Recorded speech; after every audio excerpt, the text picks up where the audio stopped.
तो आगे चलते हैं। कथा के चतुर्थ दिवस की कथा में हम लोग प्रवेश कर रहे हैं। अच्छा, ये जो गुब्बारे लगे हैं इनसे पीछे वालों को थोड़ा दिख नहीं रहा है, इसको और ऊपर किया जाए। जो हाँ, पाइप से जो खंभे से और ऊपर किया जाए थोड़ा सा, क्योंकि आप मुझे जब तक ना देखें तब तक समझ में नहीं आता कि पीछे बातें चल रही हैं कि कथा सुन रहे हैं। थोड़ा सा श्रोता और वक्ता का दोनों का मन भाव जुड़ना चाहिए, इसलिए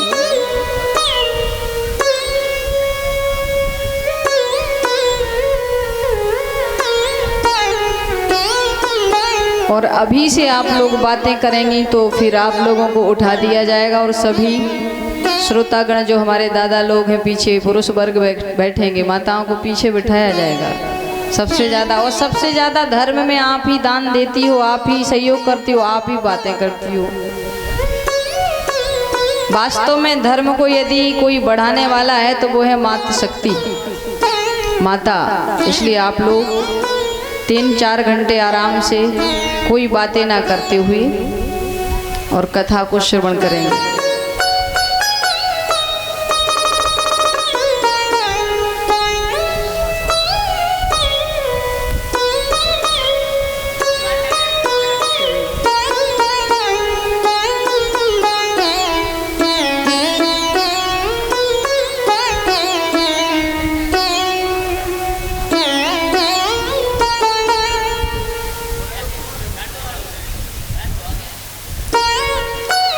श्री राधे श्याम।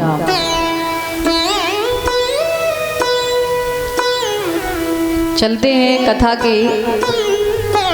पावन चरित्र की ओर।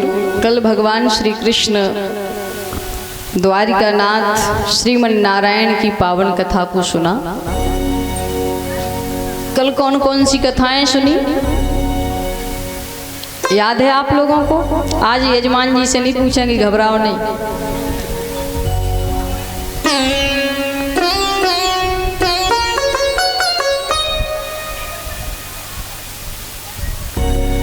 कल कपिल देव भगवान का संवाद भी सुना और सुंदर देवहूति माता के चरित्र का श्रवण किया।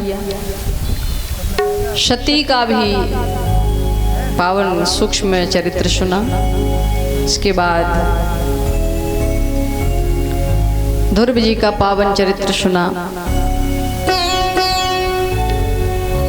महाराज जड़ भरत जी का भी अद्भुत प्रसंग सुना हम लोगों ने। अजामिल की कथा सुने और प्रहलाद जी का पावन चरित्र सुना। गज मोक्ष की कथा को भी श्रवण किया। इतनी कथाओं को हमने श्रवण किया था कल। अब आगे चलते हैं।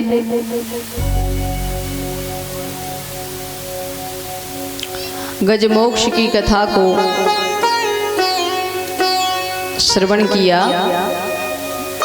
तो गजराज ने गोविंद को पुकारा और गोविंद ने आकर के गजराज को उबारा।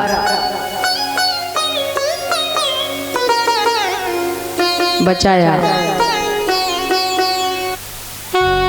कहते हैं कि सुख में याद करोगे तो दुख आएगा ही क्यों।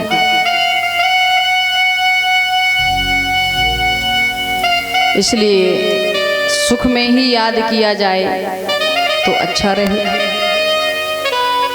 और ऐसी बात नहीं है, ऐसा कोई भी जीव प्राणी नहीं है जो भगवान को याद ना करता हो। हर मनुष्य, हर जीव परमात्मा को हर वक्त याद करता है।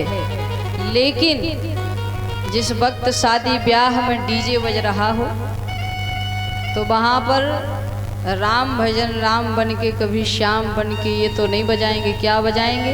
मुन्नी बदनाम हो गई, है ना। और वो सब मनोरंजन, अपने मनोरंजन के लिए बजाएंगे। और तो ना जाने कैसे कैसे गाने चलने लगे हैं। और नाचेंगे और नाचते नाचते अगर महाराज फुल मस्ती में आ गए, गिर गए, लड़ गए या तो चोट लग गई तो फिर क्या कहेंगे, अरे राम, हे भगवान बहुत ज़्यादा लग गई, बहुत तकलीफ हो गई। भगवान कहते भले आदमी, जिस वक्त तू मुन्नी बदनाम पर नाच रहा था उस समय याद नहीं आई, अब चोट लग गई है तो मेरी याद आ गई है, बड़ा स्वार्थी है। इसलिए ध्यान रखो। और ये बात तो बिल्कुल सत्य है, मैं कहूँगी फिर भी कि एक पिता के दरवाजे पर एक बेटी के घर जब बारात लेकर के जाते हैं तो उसके पिता के द्वार पर जाकर के अभद्रता के गाने नहीं बजाना चाहिए, अभद्र संगीत नहीं सुनना चाहिए। लेकिन आजकल माने कौन।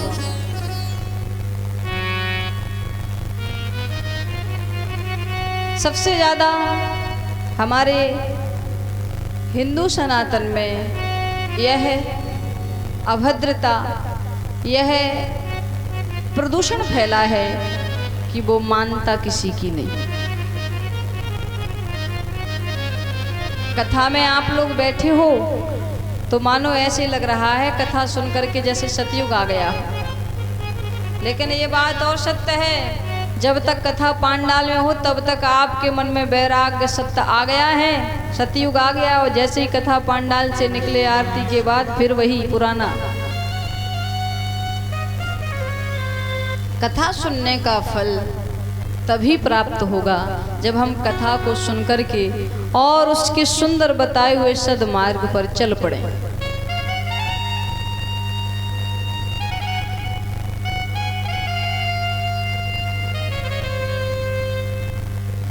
कई ऐसे विद्वान जन होते हैं जिनसे हमारा सामना होता है और उनसे पूछा जाता है कि बहुत अच्छी बात है कि आप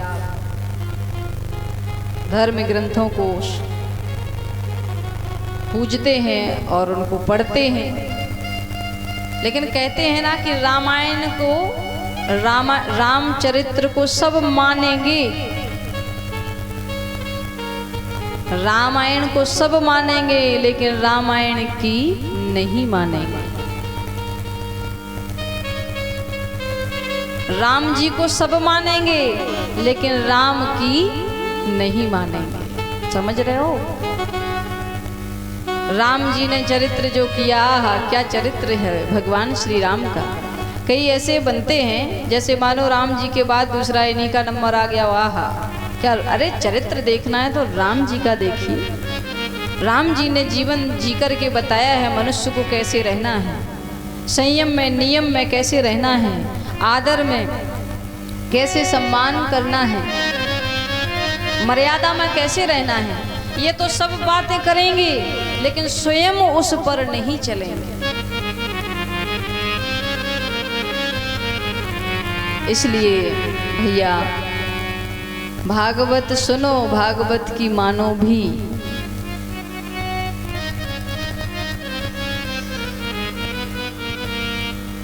एक बार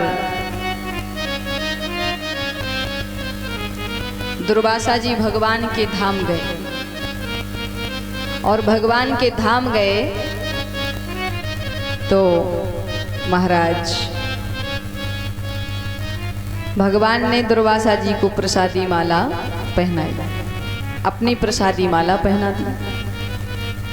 अब जब प्रसादी माला पहनाई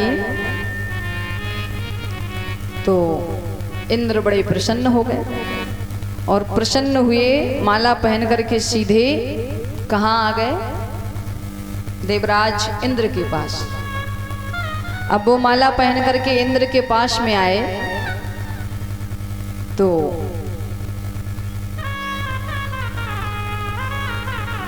महाराज इंद्र ने उनको स्वादिष्ट भोजन करवाया।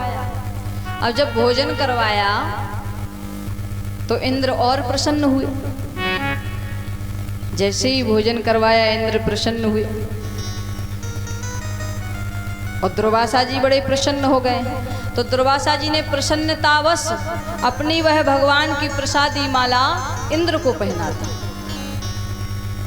और वहां से चले गए। इंद्र के हाथी ने माला को तोड़ करके अपने पैरों में कुचल दिया, रौंद दिया। अब जानते हो परिणाम क्या हुआ? इंद्र को लक्ष्मी जी से भ्रष्ट होना पड़ा। इंद्र के त्रिलोकी को राजा बलि ने अपने कब्जे में कर लिया, त्रिलोकी सम्राट को छीन लिया है। कहने का मतलब ये है, नाम जप को भूल जाना अपराध है।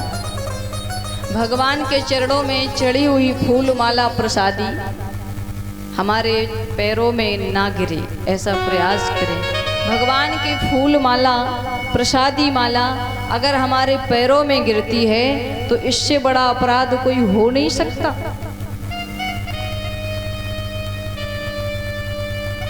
इसलिए ये प्रयास करो कि हमसे भगवान अपराध ना हो, हमसे कोई भी ऐसा अपराध ना हो। जब वो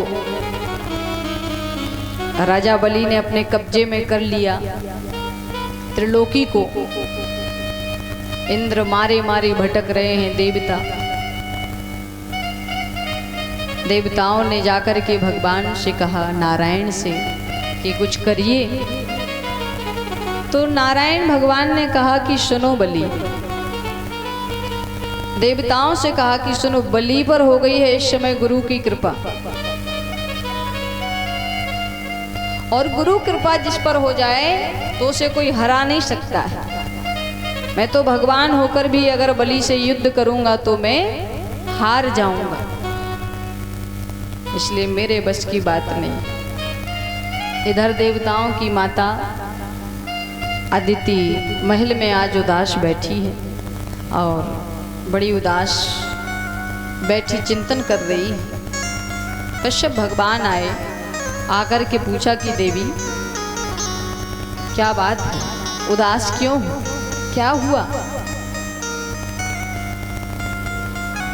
अदिति ने कहा कि मेरी मूल उदासी का कारण कोई नहीं है, मेरे साथ और कोई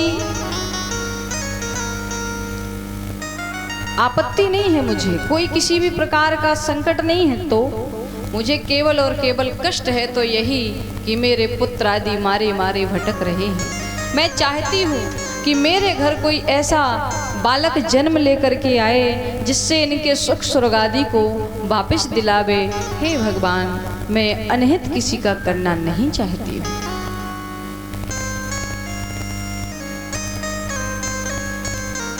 कितने संकट की बात है कि आज मेरे पुत्र इंद्रादि मारे मारे भटक रहे हैं। कब देहो भौतिको अनाक्तिमा, कब चाक्तिमा प्रकृते परः, अस्य के पति पुत्राख्या मोहे बहि कारणम। अरे कौन किसकी माँ, कौन किसका पुत्र देवी, सब मोह है, एक बंधन का कारण है। एक बात बताऊं, ये मोह इतनी बेकार चीज है कि क्या बताऊं।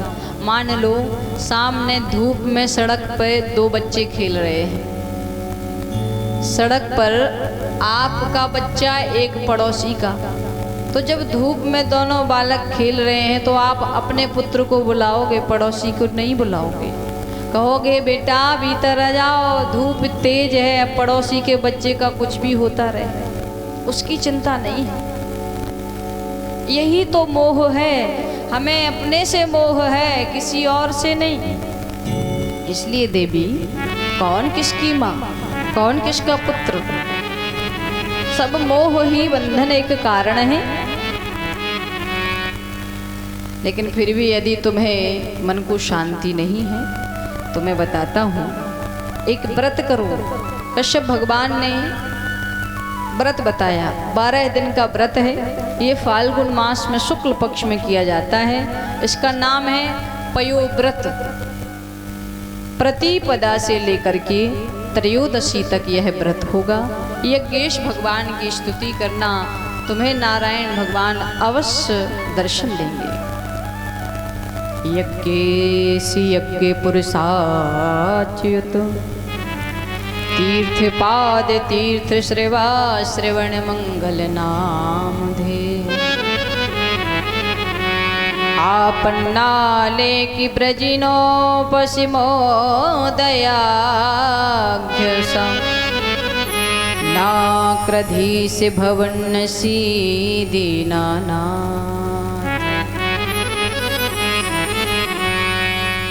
भगवान की स्तुति करना और तुम्हारा कल्याण होगा, मुझे विश्वास है। भगवान भक्त की प्रतिज्ञा के लिए एक बात सुनो, अपनी भी प्रतिज्ञा भूल जाते हैं, अपनी भी प्रतिज्ञा तोड़ देते हैं। जब भक्त कोई प्रतिज्ञा ले ले तो आपको पता है, सच्चा भक्त यदि लगन लगाए प्रभु से तो महाराज प्रभु को आना ही पड़ता है, सुनना ही पड़ता है। आपको पता है, एक बार भीष्म पितामह ने मन ही मन में प्रतिज्ञा ली थी और कहा था कि जब तक मैं श्री कृष्ण से शस्त्र ना गहाऊं, ना उठवा लूं, तो मैं भी शांतनु बिहारी गंगा का सुत ना कहाऊं। मेरी प्रतिज्ञा है। भगवान ने भी मन में प्रतिज्ञा ली कि चाहे कुछ भी हो जाए महाभारत में, यहाँ हमें शस्त्र नहीं उठाना है। अब महाराज दोनों ने मन में प्रतिज्ञा ले ली है, लेकिन जब बाणों पर बाण चले, अर्जुन का कवच टूट गया है, अर्जुन का मुकुट गिर गया है, शरीर में कंपन होने लगी, कोई काम नहीं आता। ऐसे बाण चलाए भीष्म ने, ऐसे बाण चलाए कि श्री कृष्ण चरणों में जाकर के 2-4 बाण लगे। तो श्री कृष्ण ने कहा कि अरे अर्जुन, बाण चलाओ, क्या करते हो, यहाँ तो सब अनर्थ हो जाएगा। बोले प्रभु, अब मुझसे कुछ नहीं होता है, कवच टूट गया है और यहाँ बुद्धि काम नहीं कर रही, चारों तरफ अंधकार सा छाया हुआ है। तब भगवान श्री कृष्ण ने उतर करके रथ से नीचे कूद पड़े, रथ का पहिया उठाया और महाराज जैसे उठाने लगे पीताम्बर गिर गया। तो पृथ्वी, धरणी देवी माता पृथ्वी कांपने लगी थर-थर कि अब तो अनर्थ होने से कोई रोक नहीं सकता है। अगर आज प्रभु ने शस्त्र उठा लिया तो महाप्रलय अभी होने वाला है, अब क्या हो। थर-थर कांपने लगी। तो भगवान श्री कृष्ण ने अपना दुपट्टा पीताम्बर उठाने के लिए झुके और कहने लगे पृथ्वी से कि देवी चिंता मत करो, मैं ऐसा नहीं करूँगा, मैं तो केवल अपनी प्रतिज्ञा तोड़ रहा हूँ, भक्त की प्रतिज्ञा पूर्ण कर रहा हूँ। प्रबल प्रेम के पाले पड़कर प्रभु को नियम बदलते देखा, प्रभु को नियम बदलते देखा। अपना मान टले टल जाए, अपना मान टले टल जाए, भक्ति का मान न टलते देखा, भक्ति का मान न टलते देखा, भक्ति का मान न टलते देखा।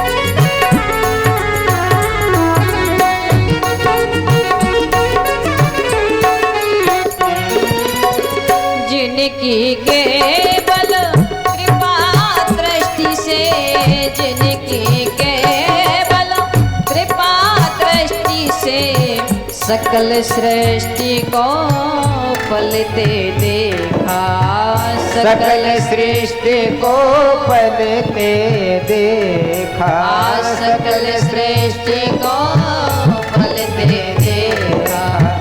उनको गोकुल के गोरस पर, उनको गोकुल के गोरस पर 100 बार मचलते देखा, 100 बार मचलते देखा।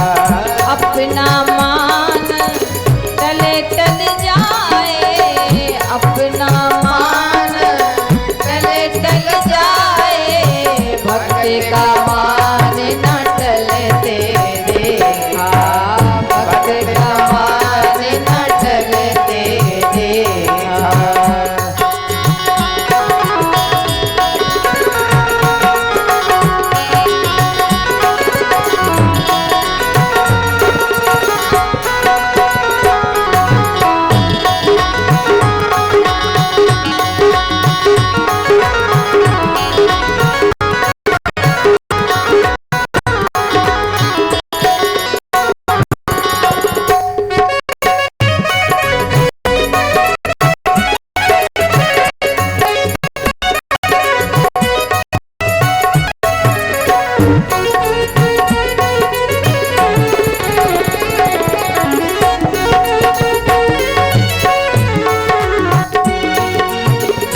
अपना मान टले टल जाए, अपना मान टले टल जाए, भक्त का मान न टलते देखा, भक्त का मान न टलते देखा, भक्त का मान न टलते देखा, भक्त का मान न टलते देखा, भक्त का मान न टलते देखा, भक्त का मान न टलते देखा।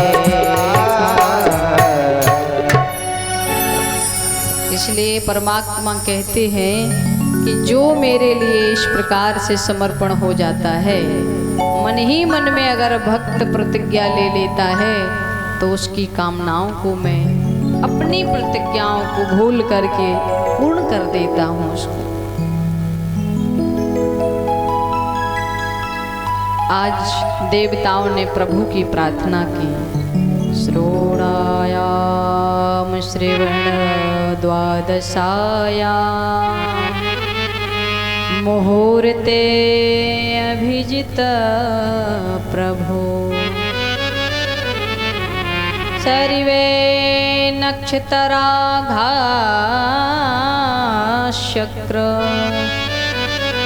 इस्तजन्म दक्षिणम।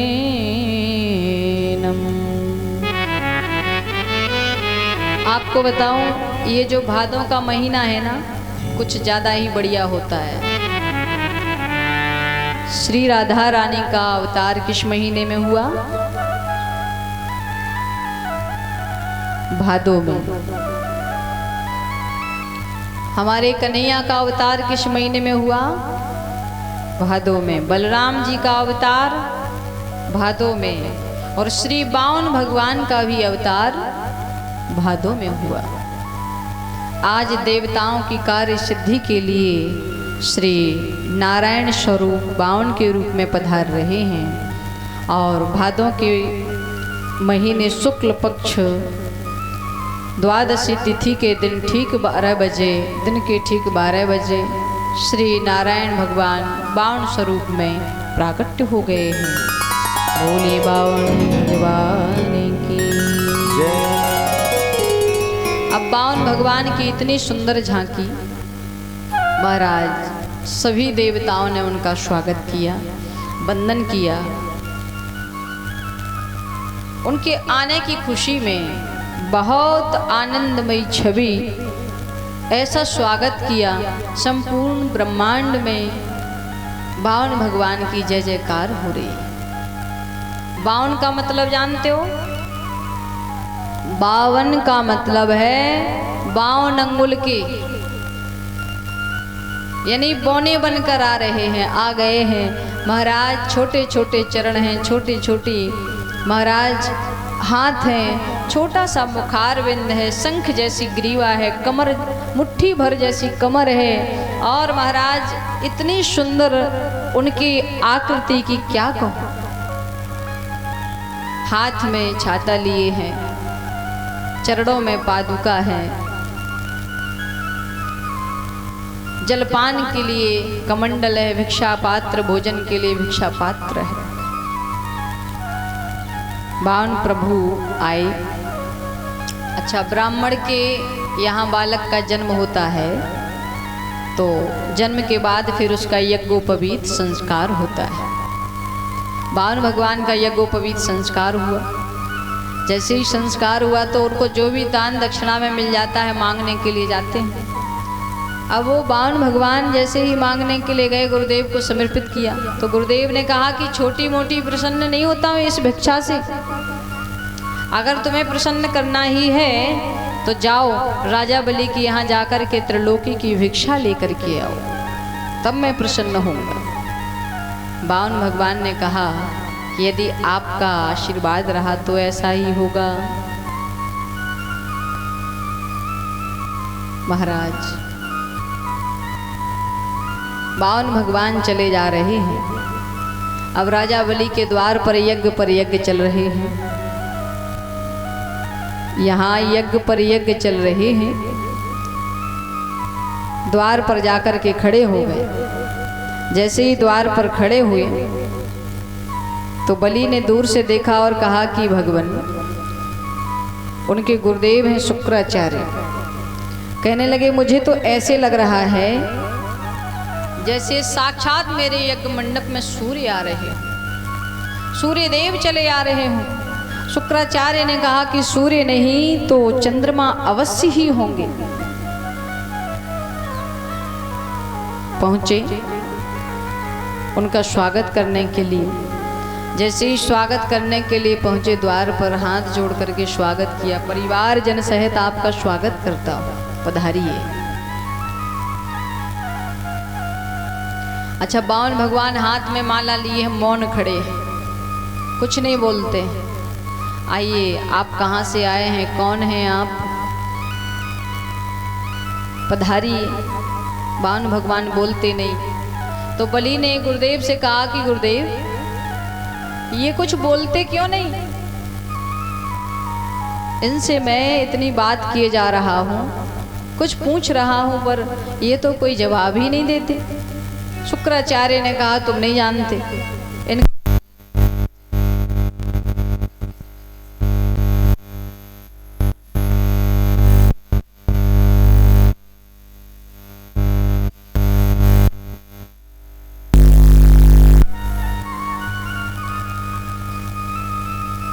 बड़े ही आनंद की बात है, परंतु कुछ तो इनको बोलना पड़ेगा। माला 10-20 मिनट में जब पूरी हुई तो 52 भगवान ने कहा ओहो, तो आपका नाम बलि है? जी, बहुत अच्छी बात है, हमने आपका नाम सुना है इसलिए आपके द्वार पर आए हैं। 52 प्रभु को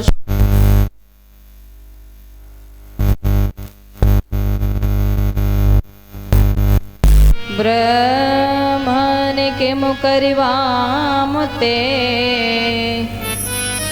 ब्रह्मशीर्णा तपः साक्षान्मन्ये त्वायपयरोपोधरम्। आइए, आपका स्वागत करता हूँ, मैं ही बलि हूँ। देखो बलि, अगर आप कहते हो तो मैं आ गया हूँ, आपका भाव है, इतना अच्छा भाव है तभी तो मैं आया हूँ। बलि ने कहा कुछ बताइए, मैं आपको क्या दान कर दूं।